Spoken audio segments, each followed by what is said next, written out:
What's up guys, Daria here, and this is the Movavi vlog you're watching. Today I want to talk some more about movie montage rules. In the earlier episodes we talked about montage by size and by composition. These are two of the principal montage rules. When you follow them, you may have noticed that your videos are more diverse and appealing to the eye. And today I'm going to tell you about the third one, montage by direction. This method assumes you're working from a single perspective for the shots you're going to montage together. I guess things will be clearer if I demonstrate it visually. So, let's say you're shooting a car passing by. Then you cross the street and shoot it from another perspective. Great! We've got two shots that differ in size and composition. They've got to look fabulous together.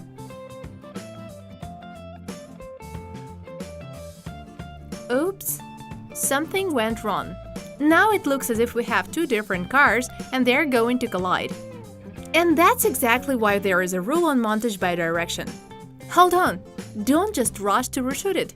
Add a cut-in scene between these two shots to account for an object moving in the opposite direction. In our case, we've shot the way the car turns into another street.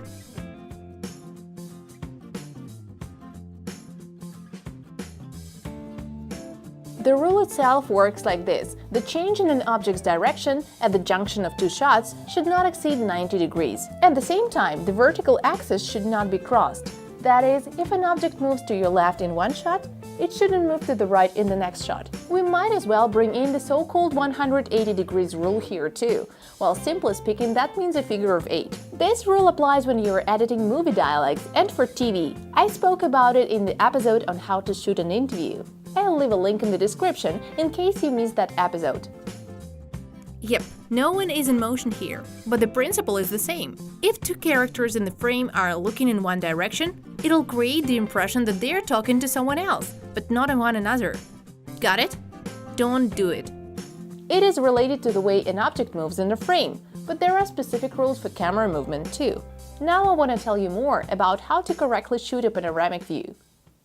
Panning is a type of filming when the camera moves smoothly along a vertical or horizontal axis. With a motion like this, we can shoot a tall skyscraper and emphasize its size. In the same way, we can shoot an incredible deserted landscape. Or a moving object that you'll always keep in the frame. Here's a trick professional camera operators use for ease of editing later on. Turn the camera on, hold the shot still for a few seconds, then start the movement. As soon as you're done with the panoramic view, stop and hold the shot still before you finish shooting. You will end up with a few seconds of static at the beginning and at the end, which will enable you to edit another static shot on panorama without a jarring change of shots, and you'll avoid discomfort when watching the final video. But don't edit two panoramas with different camera movement directions together, unless you want to create the impression of a character who is narrating while rushing around like a crazy person. You can of course break any rules you want and create your own unique stories, but it goes without saying that you gotta know the rules in the first place to break them. Try applying this knowledge in practice and see how it turns out. If you haven't subscribed to our channel yet, what are you waiting for? Subscribe to the channel, click on the notification bell, and make sure to leave links to your video experiments in the comments. Bye-bye!